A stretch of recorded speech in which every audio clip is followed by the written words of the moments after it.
Cameroon, Bandung, Africa, Bandung, to the world, Bandung. Salut les amis, bienvenue sur votre plateforme. Ici, c'est l'homme le plus noir de la terre, votre humble serviteur, Sa Majesté Sénateur Cletus Lundzé. Merci pour tout, merci pour vos messages. Vous le savez, c'est une période très difficile pour moi, mais je suis que j'ai une famille qui est vous. Beaucoup de personnes m'ont envoyé des messages de condoléances et le soutien moral qui est très important dans les moments difficiles, comme on dit en anglais, in trying moments. Merci encore, merci pour tout, merci surtout de votre soutien encore. Les amis, Benjamin Netanyahu pense qu'il est plus manipulateur que Donald Trump. On apprend à l'instant, colonel Goya, Gilles Kepel, que Donald Trump et Vladimir Poutine ont échangé et ils disent à l'unisson, oui, la guerre doit s'arrêter, je suis d'accord avec Vladimir Poutine. Comment vous analysez cette réaction, Gilles Kepel? Peut-être parce que, d'une certaine manière, Trump a perdu le commandement en chef. L'une des questions qu'on ne peut pas encore résoudre aujourd'hui, c'est que il semble bien que la décision israélienne d'attaquer l'Iran est quelque chose qui n'a pas été fait sur instruction américaine, loin de là, et que Trump a été obligé de l'accompagner dans un processus qu'il ne contrôle pas. Il faut bien le voir. Est-ce que je continue sur ce que disait le colonel très justement sur l'articulation entre le militaire et le politique. Pourquoi est-ce que Netanyahou attaque l'Iran maintenant? Pour des raisons de faiblesse de l'Iran, c'est le moment, il y a une opportunité, les scénarios prévus finalement fonctionnent, mais aussi parce que lui-même en interne est pris dans une impasse. L'offensive militaire sur Gaza aujourd'hui ne sert plus à rien, à part à tuer des gens. Le Hamas, militairement, n'a plus la capacité de menacer Israël. Et Netanyahou est pris dans cette espèce de fuite en avant, si vous voulez. Il a atteint une sorte d'asymptote, c'est-à-dire qu'il ne progresse plus. Et il lui faut, pour maintenir sa capacité politique, pour sa survie politique... C'est ça avec les proxys. Hein. C'est-à-dire que vous avez des gens que vous êtes en train d'utiliser. Et à un moment donné, ils deviennent incontrôlables. Et dans leur petite tête, ils pensent qu'ils vous tiennent. Et qu'ils peuvent vous manipuler et vous mettre dans une situation où vous allez le soutenir toujours. Et des gens sont généralement comme ça. J'avais un ami à moi qui m'avait raconté une histoire. Il était à l'école primaire. Il cherchait trop de problèmes. Et à chaque fois, son grand frère venait régler le compte à ces gens-là. Il allait provoquer un de ses classmates. Et là, son ami du banc, hein, et le gars l'a tapé copieusement. Il plénichait, il allait voir son grand frère. Il a dit à son grand frère. Et le grand frère est venu jouer au Rambo. On a tapé, le mec là a tapé encore son grand frère, sérieusement. Donc c'est le cas de Netanyahou aujourd'hui, qui provoque des gens. Quand vous êtes faible, d'accord, il peut provoquer le Liban, il peut jeter le plus de bombes sur le Liban, rien ne va se passer. Parce que les Libanais n'ont pas des armes pour se défendre. Il peut aplatir Gaza, rien ne va se passer. Même les convois humanitaires sont attaqués. Des civils sont attaqués, au point où les réservistes et les soldats quittent le front en disant on ne peut plus continuer dans ça. Ce n'est pas ça que nous voulons. Les amis, il y a une histoire que les gens devraient savoir. Tout en Israël n'a pas commencé le 7 octobre. Le 7 octobre est abominable. D'accord. Mais quand on a fini de dire ça, parce qu'il faut avoir de la bon sens ou du bon sens, quand on a fini de dire ça, nous devons aussi avoir de la lucidité pour dire que ce que Netanyahou et ses amis font subir au peuple palestinien depuis très longtemps, c'est inhumain, c'est insoutenable. Il n'y a pas un seul peuple au monde jusqu'aujourd'hui qui est colonisé. Je parle avec la brutalité. Peut-être la France a des colonies encore, mais il n'y a pas ce type de brutalité dans ces colonies-là. J'avoue cela. Mais l'Israël fait tout pour faire subir au peuple palestinien les pires services, de la brutalité, de la violence tout le temps. Mais vous ne pouvez pas violenter des gens comme ça et vous demandez à ces gens-là de ne pas s'organiser pour leur propre défense.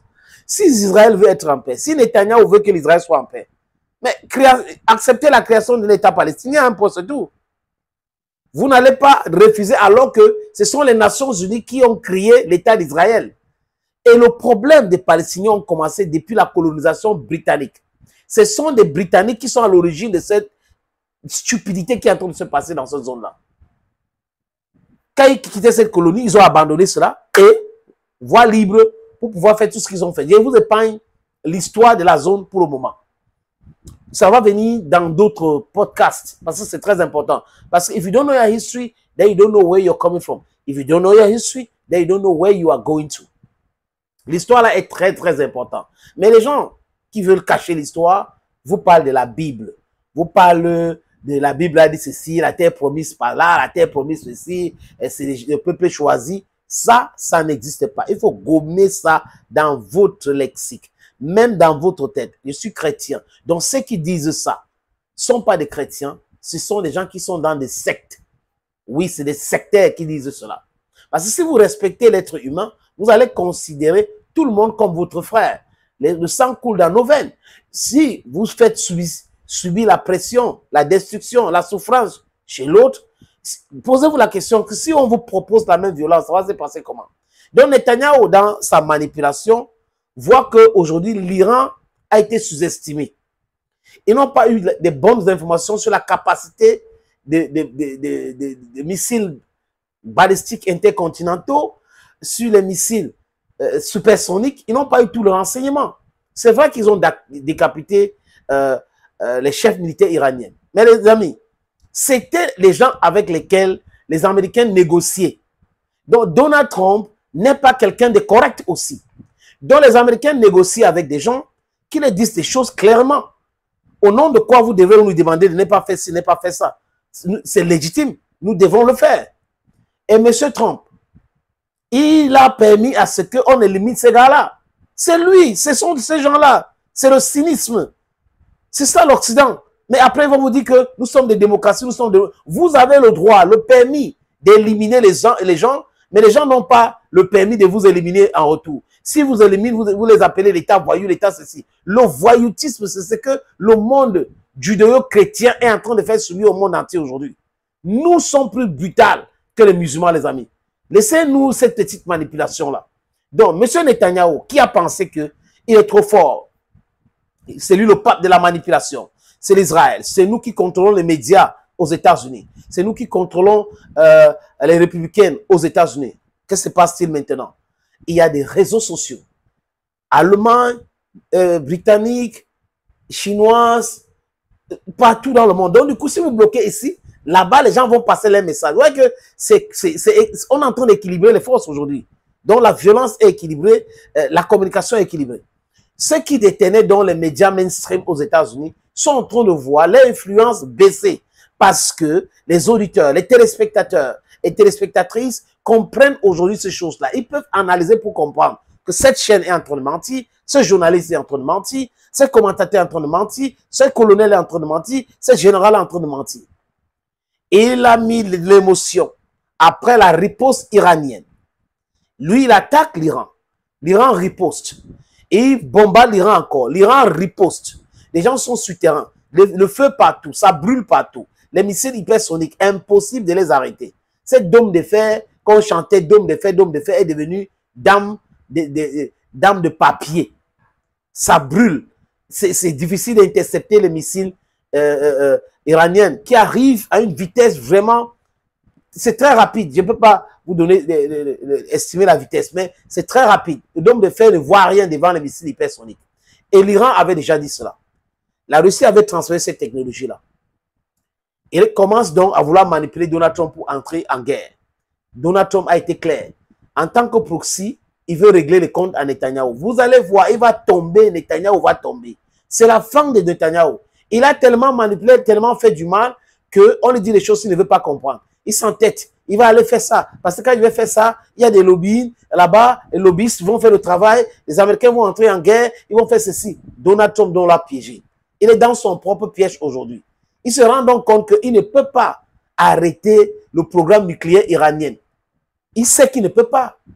Les Américains ont commencé à menacer. Si vous attaquez nos intérêts, nous allons entrer en guerre. Nous allons faire ceci. Mais chers Américains, chers Donald Trump, Vladimir Poutine aussi a parlé de leur soutien à l'Iran. La Chine a envoyé les armes en Iran. Le Pakistan a déjà dit que sa parapluie nucléaire, son parapluie nucléaire.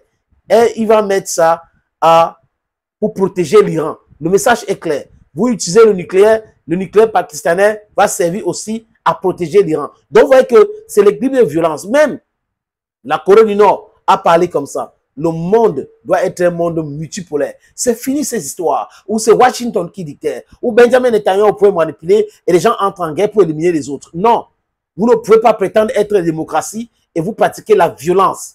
Vous démarrez les guerres préventives et vous allez dire aux autres, non, nous sommes les démocraties, on a fait ceci, il faut respecter. du n'importe quoi. Lui s'est fait piéger maintenant. Donald Trump donc refuse d'entrer en guerre pour faire plaisir à Benjamin Netanyahu.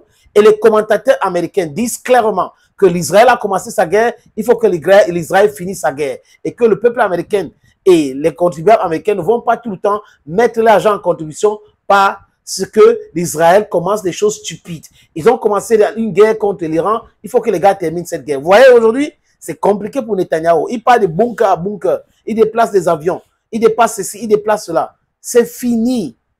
Vous frappez l'Iran, l'Iran vous frappe, ça s'appelle la légitime défense. Thank you, friends. I don't go me. Cameroon, Bandung, Africa, Bandung, to the world, Bandung.